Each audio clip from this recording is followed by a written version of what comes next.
आगमन का दूसरा रविवार। आगमन का काल ईश्वरीय कृपा पाने का समय है।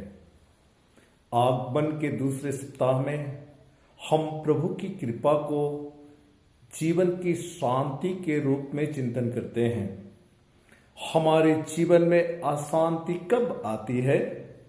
जब हम बीमार होते, चिंतित होते, असफल होते, या तो यूं कहें हमारे विचार के अनुसार चीजें और परिस्थितियां नहीं होती, तब हमारे जीवन में अशांति का अनुभव होता है। जब हमारे जीवन में पाप का आगमन होता है, तब हमारे जीवन में अशांति का अनुभव होता है।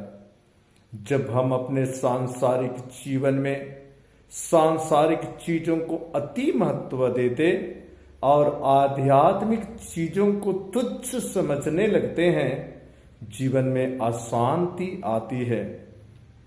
जीवन में पवित्र आत्मा की क्रियाशीलता समाप्त हो जाती, तब हमारे जीवन में अशांति का अनुभव होता है।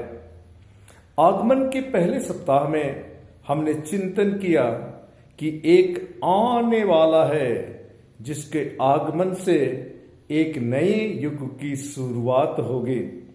दूसरे सप्ताह में हम चिंतन कर रहे हैं कि हमारे जीवन की शांति का राजा दाऊद के घराने से उत्पन्न होंगे।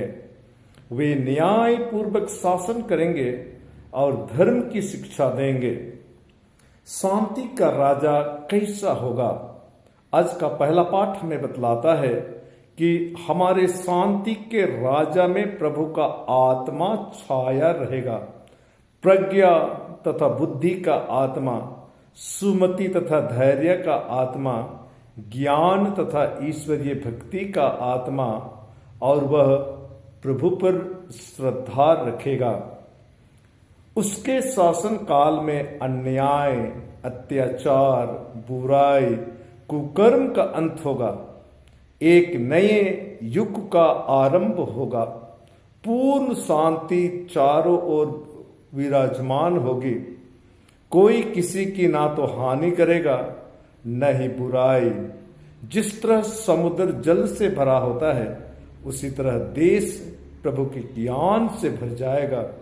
इस तरह की बातों को सुनकर हमारे मन में एक तरह की उत्सुकता होनी चाहिए कि हम उस शांति के राजा के आगमन की तैयारी कैसे करें। इस राजा के आगमन की तैयारी हम कैसे करें? आज के सुसमाचार में यूहन्ना बपतिस्ता के बारे सुनते हैं। यूहन्ना बपतिस्ता प्रभु यीशु ख्रिस्त के आगमन का अग्रदूत थे। निर्जन प्रदेश में पुकारने वाले की आवाज, प्रभु का मार्ग तैयार करो, उसके पथ सीधे कर दो।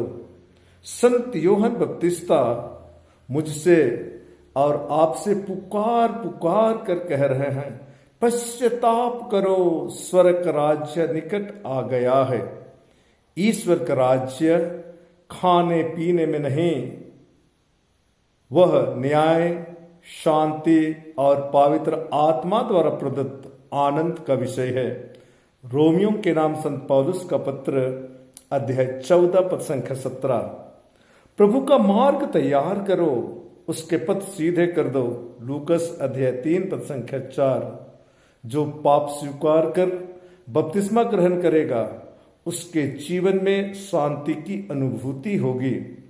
जो लोग सांसारिकता में, धन में, पद में, ओहदे में, बाहरी तड़क भड़क में, अधिकार में यीशु को पाना चाहते हैं, उनके लिए यूहन्ना बपतिस्ता ने कठोर शब्दों का प्रयोग करते हुए कहा है, रे सांप के बच्चों, किसने तुम लोगों को आगामी कोप से भागने के लिए सचेत किया? आगमन तैयारी का समय है। हमें शरीर की शुद्धता, रिश्तों में पवित्रता, व्यवहार में शालीनता, वचनों में मधुरता, कर्तव्य में ईमानदारी, विचारों में सकारात्मकता, भावनाओं में सत्यता को धारण करना है। तब हम प्रभु यीशु की शांति का अनुभव कर पाएंगे। यीशु हमसे कहते हैं, तुम मुझसे सीखो, मैं स्वभाव से नम्र और विनीत हूं, इस तरह तुम अपनी आत्मा के लिए शांति पाओगे।